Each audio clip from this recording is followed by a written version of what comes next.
បាទយើងបន្តព័ត៌មានជាច្រើនផ្សេងទៀតនៅក្នុងវគ្គទី4នេះបាទបន្តព័ត៌មានចាករណីនេះគឺជាករណីដែលខាត់ខ្លួនយុវជនម្នាក់ដែលពាក់ព័ន្ធនឹងពិបត្តិលក់និងចែកចាយគ្រឿងញៀនយុវជនសង្ស័យម្នាក់ត្រូវសមត្ថកិច្ចជំនាញធ្វើការខាត់ខ្លួនសួរនាំកាលពីវេលាម៉ោង 9:30 នាទីយប់ថ្ងៃទី 2 កក្កដាឆ្នាំ 2014 នៅចំណុចសេះសស្ថិតនៅក្នុងសង្កាត់លេខ 3 ក្រុងព្រះសីហនុតាក់ទងពីបទរក្សាទុកលក់ចែកចាយគ្រឿងញៀន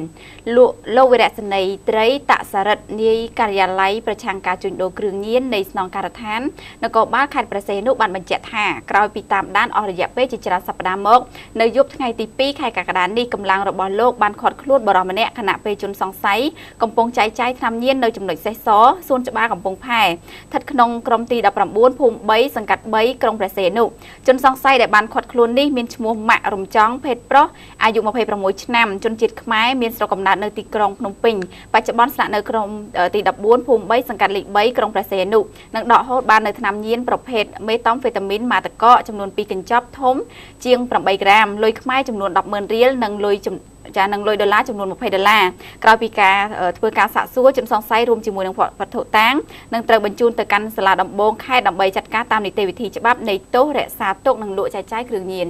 បាទនេះគឺការបង្ក្រាបរបស់សមាជិកជាបន្តទៅលើករណីអ្នកជួញដូរក៏ដូចជាអ្នកប្រើប្រាស់គ្រឿងញៀនហើយយើងឃើញថារាជរដ្ឋាភិបាលក៏បានជំរុញផងដែរគឺអំពាវនាវទៅដល់យុវជនកំពុងសាកល្បងក៏ដូចជាប្រើប្រាស់គ្រឿងញៀនព្រោះថាវាអាចបំផ្លាញអនាគតរបស់អ្នកក៏ដូចជាទ្រព្យសម្បត្តិព្រោះថាមុនដំបូងយើងដាក់ទៅអត់តន់ញៀនទេតែពេលយូរទៅគឺញៀនគឺប៉ះពាល់ទៅដល់សុខភាពក៏ដូចជាអនាគតរបស់អ្នកបាទចាក់ឲ្យឆ្ងាយពីបញ្ហាគ្រឿងញៀនផងដែរឥឡូវយើងបន្តព័ត៌មាននៅខេត្តស្វាយរៀងវិញម្ដងគឺករណីធាតុកម្មមួយគឺចាក់សម្លាប់ស្ត្រីគោម្នាក់ហើយយកទ្រព្យសម្បត្តិគឺជាង1 ដុល្លារឯណោះបាទនេះគឺបញ្ហាគឺសម្លាប់គ្នាអង្គតែគ្នាគោបាទស្ត្រីគោម្នាក់ត្រូវបានក្រុមចោរចាក់ជាង20កំបិតបណ្ដាលឲ្យបាត់បង់ជីវិតយ៉ាងអណោចអធមខណៈដែលស្ត្រីរូបនេះកំពុងតែដេកម្នាក់ឯងនៅក្រោមផ្ទះហើយក្រុមចោរបានប្រមូលយកមាសចំនួន1តម្លឹង 5G និងលុយខ្មែរជាង 7 សែនរៀលឯណោះរួចរត់គេចខ្លួនបាត់ដោយសុវត្ថិភាពហេតុការណ៍ប្លន់សម្លាប់យ៉ាងសាហាវព្រៃផ្សៃនេះគឺកើតឡើងនៅវេលាម៉ោង 12 ថ្ងៃត្រង់ថ្ងៃទី 1 ខែកក្កដាឆ្នាំ 2014 នេះនៅក្រោមផ្ទះជនរងគ្រោះដែលស្ថិតនៅភូមិព្រៃតូថឹបឃុំកគីសោមស្រុកស្វាយទៀបខេត្តស្វាយរៀងចំណែកឯស្ត្រីគោជាជនរងគ្រោះត្រូវបានគេស្គាល់អត្តសញ្ញាណតាឈ្មោះថាភីនីអាយុ 26 ឆ្នាំមន្ត្រីនគរបាលប៉ុស្តិ៍រដ្ឋបាលឃុំកគីសោមបាននិយាយឲ្យដឹងថាខណៈដែលពេលដែលស្ត្រីជនរងគ្រោះកំពុងតែដេកលង់លក់នៅលើគ្រែក្រោមផ្ទះតែម្នាក់ឯងក្រុមចោរមានគ្នាប្រមាណជា2 ទៅ 3 នាក់បានចូលទៅចាប់ហើយចាក់ប្រហារទៅលើស្ត្រីរងគ្រោះជាង20កំបិតឯណោះធ្វើឲ្យប្រកាច់បាញ់ឈាមពេញគ្រែតែម្ដងហើយរហូតដល់ស្ត្រីរងគ្រោះបាត់បង់ជីវិតទៅក្រុមចោរទាំងអស់នោះរត់ចេញពីផ្ទះនោះបានចម្ងាយប្រមាណជា2 ម៉ែត្រត្រូវបានបងប្អូនប្រុសស្រីជនរងគ្រោះទៅទាន់ធ្វើឲ្យក្រុមចោរភ័យក៏ទម្លាក់សពចោលហើយរត់គេចខ្លួនបាត់ទៅសមត្ថកិច្ចដដែលបានបញ្ជាក់ទៀតថាប្អូនប្រុសស្រីជនរងគ្រោះខាងលើមានឈ្មោះថា PC អាយុ 19 ឆ្នាំបាននិយាយឲ្យដឹងថាបងរបស់គាត់គឺគោហើយរូបគេបានស្គាល់ភិនភាគក្រុមចោរទៅហើយប៉ុន្តែដោយសារតែរូបគេជាមនុស្សដោយគោដោយបងស្រីដែរដែលពិបាកក្នុងការនិយាយប្រាប់ពីភិនភាគក៏ដូចជាឈ្មោះរបស់ក្រុមចោរទាំងអស់នោះប៉ុន្តែគេបានបញ្ជាក់ថាក្រុមចោរគឺជាមនុស្សនៅក្នុងភូមិជាមួយគ្នានោះទេទោះបីយ៉ាងណាក៏ដោយរហូតមកទល់ថ្ងៃទី 2 ខែកក្កដាឆ្នាំ 2014 នេះគឺមិនទាន់ទទួលបានព័ត៌មានក៏ដូចជាការបង្ក្រាបអ្វីផ្សេងៗនោះទេបាទនេះគឺបញ្ហានៅក្នុងខេត្តស្វាយរៀងដែលមានករណីធាតុកម្មមួយដ៏សាហាវមួយគឺចាក់ទៅលើស្ត្រីដែលកត់គោហើយជាង20កំបិតឯណោះហើយប្លន់ទ្រព្យសម្បត្តិជាច្រើនផងដែរ1តម្លឹង 5G ហើយនឹងទឹកប្រាក់នឹងជាង 7 សែនរៀលដែលនេះគឺជាទឹកប្រាក់ដ៏ច្រើនហើយបងស្រីគាត់ដែលឃើញនឹងគោទៅទៀតក៏មិនអាចប្រាក់សមត្ថកិច្ចអំពីឈ្មោះក៏ដូចជាភិនភាគឲ្យបានច្បាស់លាស់ប៉ុន្តែបើតាមការអាងពីសមត្ថកិច្ចគឺសុទ្ធតែអ្នកនៅក្នុងភូមិនោះទេដោយសារគេដឹងច្បាស់លាស់ឥឡូវយើងបញ្ចប់ព័ត៌មាននឹងតែប៉ុណ្្នឹងចុះយើងបន្តព័ត៌មាននៅក្នុងខេត្តស្ទឹងត្រែងវិញម្ដងគឺចាប់ចម្រិតក្មេងយកទៅឆ្ងាយម្ដាយគេប្តឹងហើយប៉ូលីសប្រាប់ថាអ្នកឯងត្រូវទៅចាប់គុកហើយ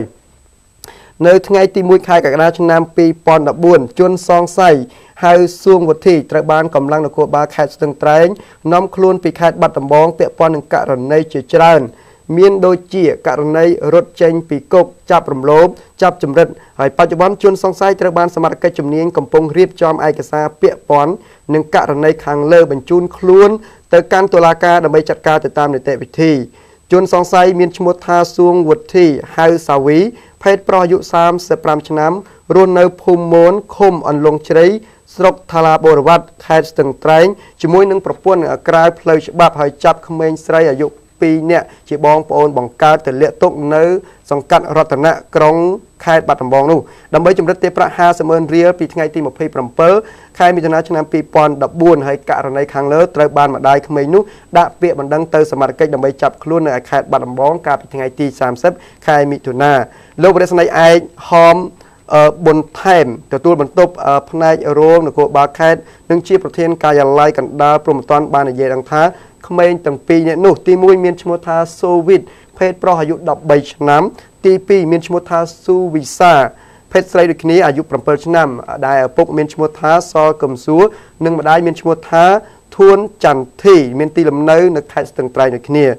លោកវរៈស្នេហ៍បានបន្តទៀតថាជនល្មើសធ្លាប់ពាក់ព័ន្ធជាច្រើនករណីក៏ដូចជាធ្លាប់ជាប់គុកជាច្រើនលើកជាច្រើនសារពីបទប្រើអំពើហិង្សាជាប់គុកអស់8ឆ្នាំពីបទប្លន់ជាប់គុកអស់5ឆ្នាំនិងបានទម្លាយគុកចេញរត់ទៅប្រទេសថៃជាមួយនឹងស្ត្រីឈ្មោះជាពៅយកធ្វើជាប្រពន្ធដែលត្រូវជាម្ដាយរបស់ឈ្មោះសកឹមសួរជាឪពុក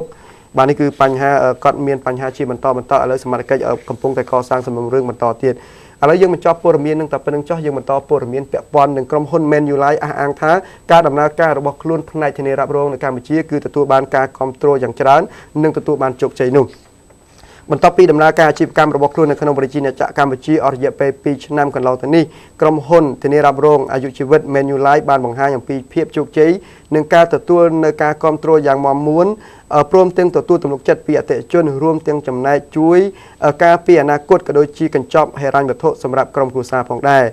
ក្នុងពិធីប្រារព្ធខួប2ឆ្នាំនៃប្រតិបត្តិការអាជីវកម្មនៅកម្ពុជាកាលពីពេលថ្មីនេះលោក John Lee ជាអគ្គនាយកគ្រប់គ្រងនាយកដ្ឋានប្រតិបត្តិនៃក្រុមហ៊ុន Manulife Cambodia បានបញ្ជាក់ដឹងថានៅក្នុងប្រតិបត្តិការរយៈពេល2ឆ្នាំកន្លងមកនេះក្រុមហ៊ុន Manulife សម្រេចបាននូវលទ្ធផលសំខាន់ជាច្រើនក្នុងការចូលរួមជាមួយនឹងគ្រួសារកម្ពុជានិងការរៀបចំផែនការហិរញ្ញវត្ថុសម្រាប់ពេលអនាគតតាមការបណ្ដុះបណ្ដាលអប់រំផ្សព្វផ្សាយទាក់ទងនឹងការធានារ៉ាប់រងអាយុជីវិតបាទនេះគឺពាក់ព័ន្ធនឹងក្រុមហ៊ុនគាត់ដំណើរការនៅក្នុងប្រជាជាតិកម្ពុជានោះបាទយើងបញ្ចប់ព័ត៌មាននឹងតែប៉ុណ្្នឹងចុះយើងមកដល់នាទីបញ្ចប់ហើយនៅពេលនេះខ្ញុំបាទសុផាន់ក៏ដូចជាកញ្ញាសុភានឹងរួមជាមួយនឹងសហការីសូមអរគុណចំពោះទស្សនិកជនដែលបានតាមដាននៅពេលនេះយើងខ្ញុំទាំងពីរនាក់សូមជម្រាបលាជួបគ្នានៅថ្ងៃស្អែកតាមពេលវេលានិងម៉ោងដដែល